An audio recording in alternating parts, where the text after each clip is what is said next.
What up? It's Woody Incredible Man. Yes, I am back at it again, and this is my discussion for Black Clover episode 132. This episode was yet again a wonderful episode. I can't explain to you guys how much I love these types of episodes. I didn't even know I needed them until they appeared. We're getting more training. There was a lot more comedy again, and you guys know I love the Black Clover comedy. And we're going back to Utman Volcano. Let's get into it, man.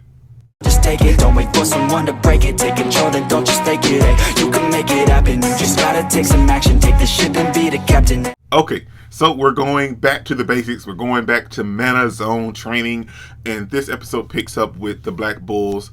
Asta's training, and Magnus running around, and Asta, you're doing it, and Charmy's feeding everybody. And then boom, bam, here comes Melirona, and she comes in and was like, well, I don't see Yami, so all of you that's here, come with me. We're going training. So she kidnaps Asta, Noelle, Charmy, Gordon, Magna, and Luck. And those are the only ones she took this time. There's nobody else. These were the only ones. And so they all went to Utman Volcano with the Crimson Lions. Now, when we get there, we see those core members of the Black Bulls and all of the Crimson Lions.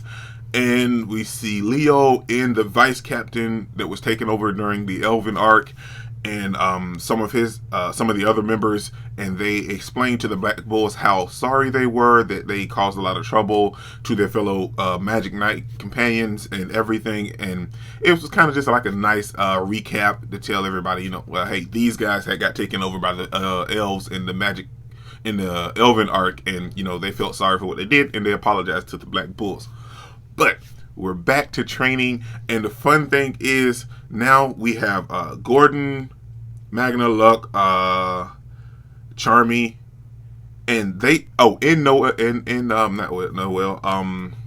Nero. My bad, I forgot about Nero. Now, these couple of members, they've never been there before. Asta and Noelle have, so they haven't mastered it, but they are a little better at handling the mana zone skin part, where like it covers the mana skin part. So now the others haven't. They don't know anything about it. They don't even know what it is.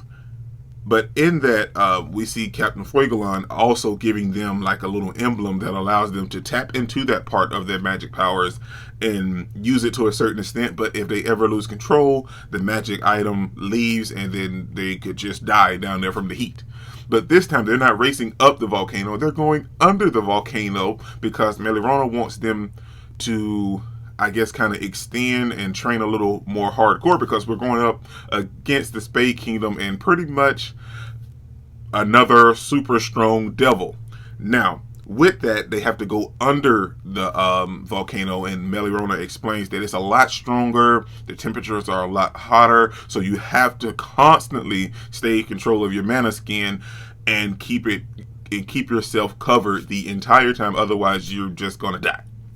So we have the Crimson Lions, their whole group, and these couple members of the Black Bulls and Captain Melirona going under the volcano. Now, we think it's just a typical race, and in this we see Leopold and Asta reuniting their rival, where they compete for everything, and we see Noelle chasing after them, because these three members have already been there with a couple members of the Crimson Lions. But let's be real, we're going to focus on like some of the main stars. These other guys are just background characters, not to knock them or anything, but we know who the stars are. So we see those three along with Magna, Luck, Gordon, Charmy, and Nero is still riding on Asta's head. So we see them going under the cave, under the volcano. And this whole time, it was just such a fun episode, because it was kind of reminiscent of when we climbed up the volcano with Asta and Leopold reigniting their rivalry. But we also got to see some flashbacks, because at that moment we see Asta and Leopold going through some stuff, and Leopold was like reminiscent because Asta's gotten a little stronger. Let's be real, Asta's gotten a little stronger, and Leopold is reminiscent. Was like, well, I can't let you leave me, but he was like, I remember the first time I met you, so we got to see a flashback when Asta first met Leopold and all of the other Magic Knight captains and royalty or whatever. In that moment when he stood up for Noelle, we got to see that. We got to see the part where he took down the what's the dude's name? I can't remember, the zombie guy. And we were just reminiscent of what Leopold was thinking about Asta. And it was so great because I remember going back to the very beginning of Black Clover, and no one really, saw Asta as a threat or anything, except for Yuno. Yuno always treated Asta as a threat. Even though he had no magic, he always treated him as a threat. And when Asta finally got his grimoire, he was like, okay, well, let's go to the kingdom and we're going to be selected as Magic Knights. And boom, bam, it happened. He got took to the Black Bulls, and that's how this journey started. But Leopold sees him as an actual rival as well. And we see the whole flashback take place, and he was like, well, I'm not going to be outdone by you because I have already before. He goes into the whole spiel when he wasn't chosen for the Royal Magic Knight selection to take on the Eye of the Midnight Sun. He was left out, so he had to stay there, watch over his brother, and he was pretty much the acting captain of the Crimson Lions, and he couldn't take on that role. Like everybody else went, he couldn't go, and he felt like Asta kind of left him in that moment. So he's going to stand up for himself. He's going to follow Asta and continue their rivalry under this underground cave. And I like that because we see Leopold very so often throughout the series, but Leopold's also a great rival for Asta. What else did we get? We see Noelle, making up for her weaknesses as well. We see Luck and they're having their little adventure off on the side. We see Charmy just chasing food, like la. It's like, I'm gonna eat my nums. So, like I said, the comedy was there, but it was still a little serious.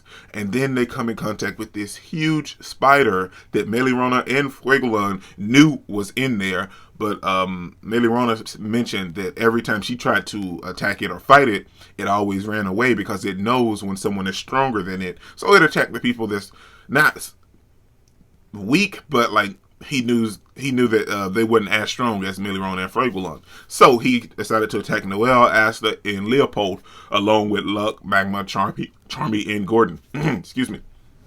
Then all of a sudden, Fuegolan and Melirona appears and tells them after Leopold put kind of put the moves on him, his flame spirals, and kind of scared him away.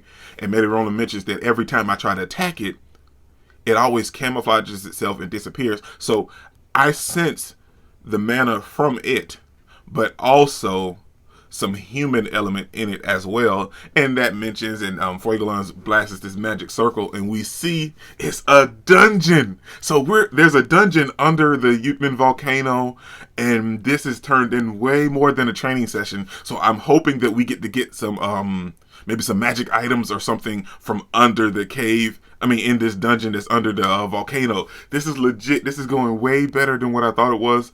Like I said, I am super excited for these episodes. I didn't know I needed these at all until we got them. And I am really, really excited. Wasn't too much going on this episode. Like I said, I pretty much covered everything. Like I said, it was just them starting to train with the Mana Skin again, and definitely for some of the characters that haven't already, which was Gordon, Charmy, Magna, Luck, and Nero. Then we rebuild the rivalry between Asta and Leopold. We see Noelle kind of getting the hang of her magic a little bit more, controlling it a little bit as well. And Melirona was even impressed with Asta and Noelle's aptitude for their magic, for the Mana Skin. So it was nice to see that as well. And then that's everything that happened, but I gotta be legit, man. I am ready to go into this dungeon. But honestly, I think after this episode, I feel like I have to check it because there was big news all over the internet that I think is going to go on a break because of everything that's going on in the world. So Black Clover is going to take a break, I think, after this episode, or we might get one more episode. I'll have to look it up and check it, and then I'll let you guys know. But yeah, man, I really enjoyed this episode, and I didn't know how much until I watched it, man. This is your boy Dick Incredible. Don't forget to smash the like button so you can't smash it anymore. Comment down below, and I'll be sure to respond to each and every one of them, and subscribe. But only if you really want to, man. And remember, the anime matters, anime is great. This is anime is life, man. Peace out. Are we gonna play now? Ready for the show? I'm about to take down, you already know. Get the fuck out of my face now, yeah, you gotta